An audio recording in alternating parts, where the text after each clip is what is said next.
El sol ya se estaba poniendo sobre Buenos Aires cuando los vecinos comenzaron a notar algo extraño en la casa de doña Carmen López.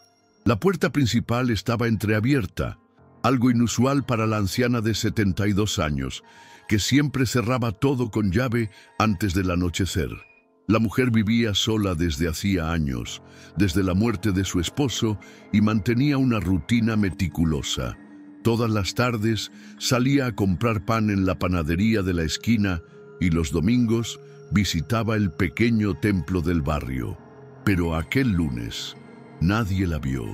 La señora López era conocida por su impecable educación, pero también por su desconfianza. Nunca dejaba que extraños entraran en su casa y no solía abrir la puerta sin antes comprobar quién estaba afuera. Cuando una vecina cercana, preocupada por el silencio inusual, decidió mirar por la ventana, vio el desorden en el interior y sintió un escalofrío. Con las manos temblorosas, la mujer tomó el teléfono y llamó a la policía. Cuando los agentes llegaron, el olor en la casa parecía más pesado de lo normal, como si el aire hubiera estado estancado por horas. El ambiente, dominado por las sombras anaranjadas del crepúsculo, hacía todo aún más siniestro. La puerta estaba apenas entreabierta, y al entrar, los policías necesitaron pocos segundos para encontrar a doña Carmen. Estaba tirada en el suelo del dormitorio, atada con sus propias medias de compresión, con el rostro marcado por un terror congelado en el tiempo. El médico forense, llamado poco después, confirmó que la anciana llevaba sin vida al menos 12 horas. La posición del cuerpo indicaba que no hubo lucha, sino un ataque rápido y preciso. Para los investigadores, la escena parecía clara: un asalto que terminó en tragedia. Pero había algo que no encajaba. Pequeños detalles que, más tarde, se convertirían en piezas clave en el caso.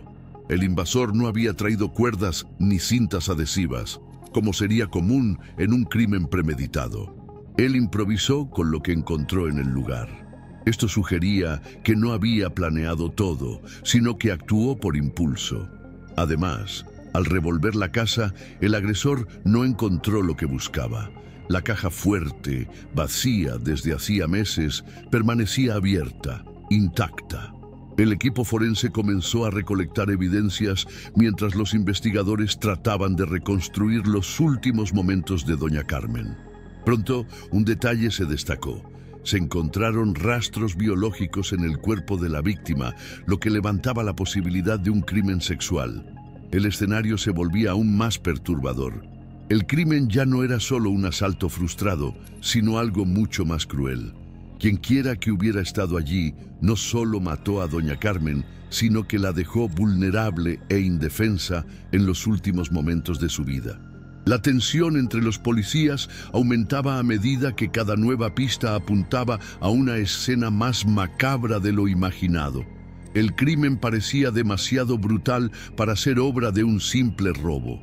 Sin embargo, si el criminal buscaba dinero o joyas, ¿por qué permanecer tanto tiempo en la casa?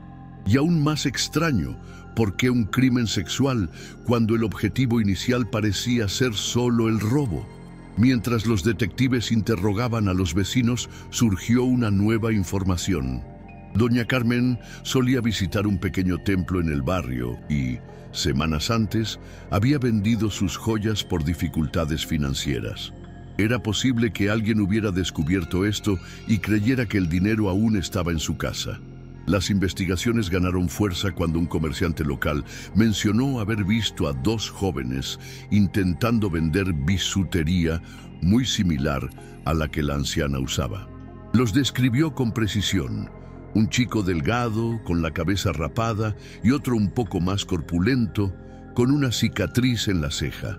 Rápidamente, los detectives identificaron a los sospechosos como Carlos Medina y Alfonso Cárdenas, conocidos por la policía por pequeños hurtos. Cuando fueron localizados y llevados para interrogatorio, la confesión llegó casi de inmediato. Admitieron que habían invadido la casa de doña Carmen, pero negaron haberla matado. Según ellos, solo revolvieron el lugar y huyeron al darse cuenta de que no había dinero alguno. Pero un detalle en su relato hizo que los investigadores se detuvieran. Los jóvenes dijeron que, al salir, vieron a un hombre entrando en la casa, alguien que vestía un uniforme de repartidor. El nombre del supuesto repartidor pronto apareció en los registros. Esteban Bosic trabajaba para una empresa de suministro de oxígeno domiciliario y realizaba entregas en la región. Él fue el responsable de llamar a emergencias al encontrar el cuerpo de doña Carmen, lo que inicialmente lo colocó en la posición de testigo. Sin embargo, un detalle llamó la atención de los investigadores: el tiempo transcurrido entre su llegada y la llamada a la policía. Según la central de emergencias, la llamada se realizó casi 40 minutos después de la hora registrada en la ruta de entrega de la empresa. ¿Qué hizo Esteban durante ese tiempo? Al ser interrogado, su versión de los hechos era inconsistente. Primero, dijo que encontró la puerta abierta y no entró, solo llamó a la anciana desde afuera. Luego, afirmó que entró en la residencia y se encontró con la escena horripilante, pero tardó en llamar porque quedó en shock. Ninguna de esas versiones explicaba los 40 minutos desaparecidos. Y conforme los investigadores profundizaban, emergió un hecho aún más perturbador. Esteban ya tenía antecedentes penales. En el pasado había sido acusado de robo y, según excompañeros de trabajo, le gustaba jactarse de haber estado involucrado con clientes vulnerables. A estas alturas, el cerco empezaba a cerrarse, pero aún faltaba una pieza en el rompecabezas. Fue entonces cuando los exámenes de ADN trajeron un giro inesperado. Las muestras recolectadas en el cuerpo de doña Carmen no pertenecían a Esteban, sino a Jaime Walp, su asistente de entregas.